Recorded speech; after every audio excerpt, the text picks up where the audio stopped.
المنافقون والمنافقات بعضهم من بعض يأمرون بالمنكر وينهون عن المعروف ويقبضون أيديهم نسوا الله فنسيهم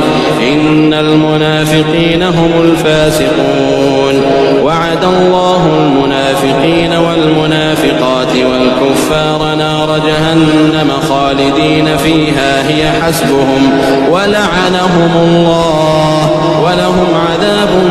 مقيم كالذين من قبلكم كانوا أشد منكم قوة وأكثر أموالا وأولادا